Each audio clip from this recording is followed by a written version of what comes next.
अस्सलाम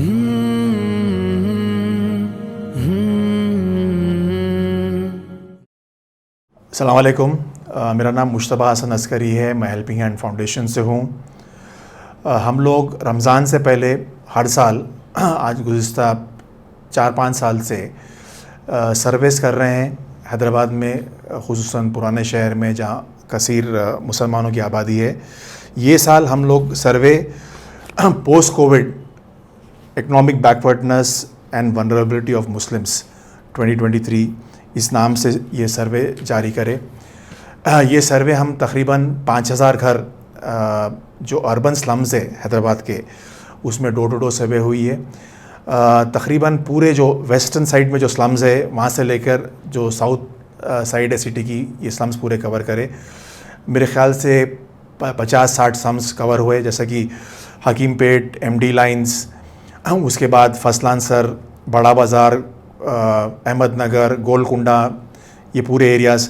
फिर ये तरफ आकर हम पहाड़ी, MM पहाड़ी, सुलेमान नगर, किशनबाग का थोड़ा हिस्सा, और वो तरफ हम जिर्रा, ज़ियागुड़ा, अफजल सागर, फिर इस तरीके से पूरे साउथ ऑफ द सिटी जो स्लम्स है अपने इधर नवाब साहब कुंटा, तीगल कुंटा और फलकनुमा के पीछे के जो स्लम्स है, वट्टापल्ली, जहांगीराबाद, हौस नगर, इस तरीके से हम सैम्पल हमारा छोटा था मगर जोग्राफिकल स्प्रेड कवर जो था वो तकरीबन पूरी लेंथ एंड ब्रेथ लिए, ताकि पूरे स्लम्स ऑलमोस्ट कवर हो। ऐसा हमारा एस्टिमेट ये है कि हैदराबाद में कुछ 1500 स्लम नोटिफाइड अननोटिफाइड है, जिसमें से 60% स्लम जो है इस एरियाज़ में है जहाँ कसीर मुस्लिम आबादी है।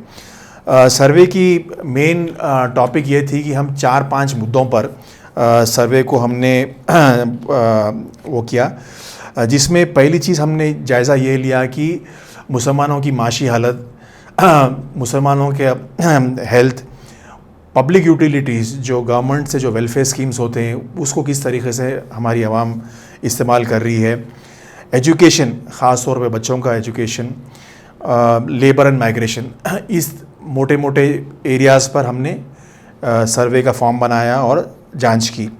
तो पहली चीज़ तो ये है कि जब ये सर्वे रिपोर्ट ऑलरेडी मीडिया में आ चुकी है, बहुत सारे लोग सर्वे के बारे में, जब ओल्ड सिटी के बारे में बात करते हैं तो ये बोलते हैं कि हुकूमत क्या कर रही, मगर हमारा मुताबिला ये है कि हुकूमत से ज़्यादा काम आवाम का है। इसलिए कि हम ये देख रहे हैं कि हर एक एरिया में जो भी बताया मैं आपको, कहीं ना कहीं हमारी कौम की कमी है और इसको रेक्टिफाई करना, अपने लोग की जहनीत बताना बहुत ज़रूरी है। मैं आपको चंद मिसालें रखता हूँ, इसलिए कि सर्वे तो बहुत बड़ी है, वो पूरे डिटेल में बोलना अभी मुमकिन नहीं है। लेबर और माइग्रेशन का मुद्दा लीजिए आप। हम लोग ये देखे हैं कि स्लम्स में अक्सरियत में लोग डेली वेज काम करते, ऑलमोस्ट 60-65% डेली वेज, रोज़ की मारामारी काम करते। मगर हमने ये देखा कि हैदराबादी मुसलमान हिजरत नहीं करता, माइग्रेशन नहीं करता, ज़ीरो माइग्रेशन है। आप जाके कहीं भी देखिए, कोई भी शहर में देखिए, हैदराबादी को आप नहीं देखेंगे।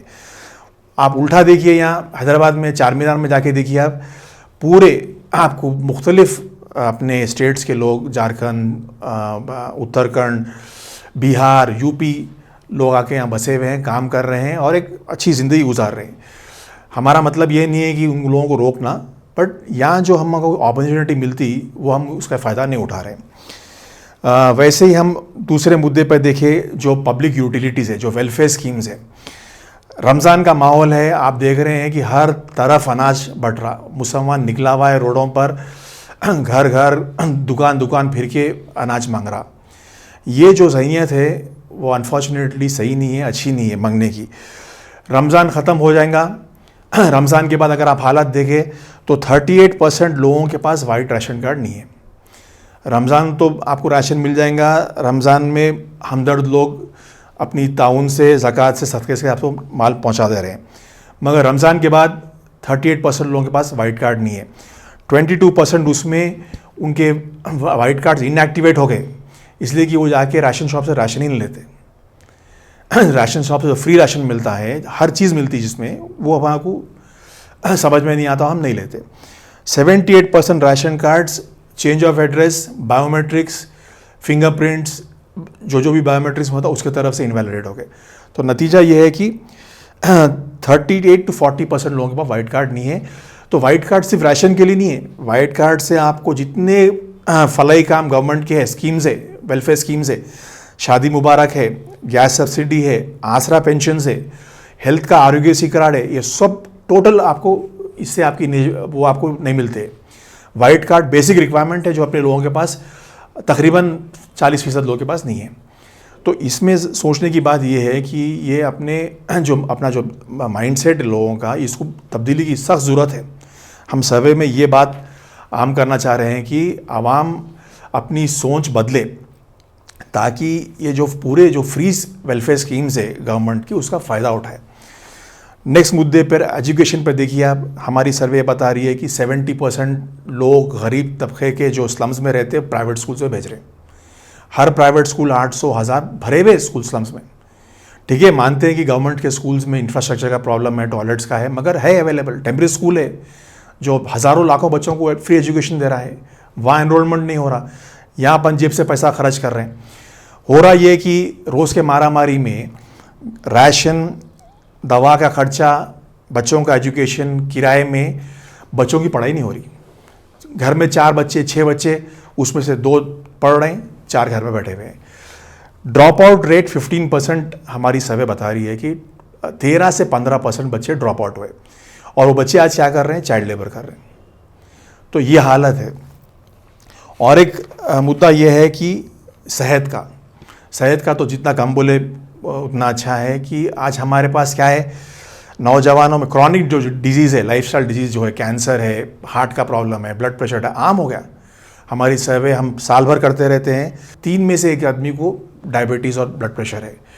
और अगर आप देखें कि गुटखा, पान, तंबाकू हर दूसरे तीसरे आदमी के मुंह में रहता। तो इससे हो रहा क्या, कैंसर बढ़ रहा, कैंसर की बीमारी आम हो रही। और ये पूरे जो इसका जो बर्डन होता है कि ये जो बीमारी का जो बोझ होता है, वो जाके कमाने वाले के कंधे पे गिरता। और जब एक घर में कमाने वाला बीमार होता तो उसका पूरा ख़ानदान, वो पूरी नस्ल एक जनरेशन पीछे हो जाती। तो इस तरीके से हम हेल्थ पर, एजुकेशन पर, यूटिलिटीज़ पर, वेलफेयर स्कीम्स पर, माइग्रेशन, लेबर पर सर्वे किए। ये सर्वे ऑनलाइन अवेलेबल है, आप इसको देख सकते हैं। और लास्ट पॉइंट ये है कि इस तमाम चीज़ों से बाहर आने के लिए हमारे पास एक आदत सी जो बन गई है कि कर्ज़ों पे, मिट्टी पे कर्ज़े लेना। 65% हाउस होल्ड्स, जो 5000 घर में हम सर्वे करें, उसमें 65% लोगों के पास कर्ज़े जो मिट्टी पे लिए हुए हैं। कमा रहे, आमदनी का जरिया कम, रोज़ की मारामारी की कमाई, दूसरे पूरे खर्चे, उसके ऊपर से ये कर्ज़े। तो ये कर्ज़ों से भी लोग बहुत ज़्यादा परेशान हैं। इसका सलूशन क्या है? बहुत सारे लोग मुझे पूछे कि सलूशन क्या है। देखिए, सलूशन कोई एक तंजीम या कोई एक हुकूमत, एक कलेक्टिव रिस्पॉन्सिबिलिटी है जो हम सारे उम्मत पर है। मिसाल के तौर पे हुकूमत की, गवर्नमेंट की कोई जिम्मेदारी है, NGOs जो है, सिविल सोसाइटी, उनकी ज़िम्मेदारी है, आवाम की ज़िम्मेदारी है, सारों की ज़िम्मेदारी है ये। तो पहली चीज़ ये है कि जहाँ तक मेरा सवाल है कि पुराने शहर में एजुकेशन, फ्री स्कूल्स की ज़रूरत है। आज दिल्ली की हुकूमत जो केजरीवाल की सरकार जो स्कूल्स बनाई है, उस मॉडल पर यहाँ प्राइमरी स्कूल्स की सख्त ज़रूरत है। दूसरी चीज़, यहाँ नीलोफर हॉस्पिटल बच्चों का एक ही हॉस्पिटल है जो रेड हिल्स में है, वैसा एक हॉस्पिटल ओल्ड सिटी के तरफ होना बहुत ज़रूरी है। इससे काफ़ी सारे लोगों को राह मिलेगी। और बस्ती दवाखाने, जो गवर्नमेंट बस्ती दवाखाने खोल रही है, बस्ती दवाखानों में हमारे लोग उसको इस्तेमाल करना शुरू करना, अपने गवर्नमेंट के जो हेल्थ के फैसिलिटीज़ है उन पे भरोसा करना शुरू करना। और बस्ती दवाखाना हुकूमत की तरफ से भी वहाँ सही डॉक्टर, सही टाइमिंग, सही सर्विस का भी इंतज़ाम होना बहुत ज़रूरी है। NGOs, हमारे जैसा NGO है, हम हेल्थ केयर में प्राइमरी हेल्थ सेंटर्स, ये बस्तियों में हम आज हमारे 10-12 सेंटर्स है। वैसे और हमारे जैसे तंजीमों के प्राइमरी हेल्थ सेंटर्स है, स्किल सेंटर्स है, ऐसे सौों से सेंटर्स की ज़रूरत है। तो फाइनल मैसेज हम ये रखना चाह रहे हैं कि हुकूमत से ज़्यादा आवाम को अपनी सोच बदलने की ज़रूरत है, उनका बिहेवियर बदलने की ज़रूरत है, मेहनत करने की ज़रूरत है, ये मांगने की आदत बंद करने की ज़रूरत है, पढ़ाई पे बच्चों की तवज्जो देने की ज़रूरत है, अपनी सेहत पे तवज्जो देने की ज़रूरत है। तो ये अगर आवाम करेंगी तो कुछ तब्दीली आने की उम्मीद है, वरना ये जो सिलसिला है गुर्बत का, वो नस्ल नस्ल चलते रहेगा। तो जितना आपका ताउन हुआ, जितनी समाज की ताउन हुई, ख़ास तौर पे रमज़ान में जो ज़कात आती, हैदराबाद में हमारा एस्टीमेट है 250 करोड़ की ज़कात आती, मगर उसमें से 125% राशन बंटने में चले जाती। मगर यही फलाई काम, ये बुनियादी काम पे अगर लोग तवज्जो दिए और इस पर फोकस करें तो काफ़ी सारी तब्दीली होने के मुमकिनात है।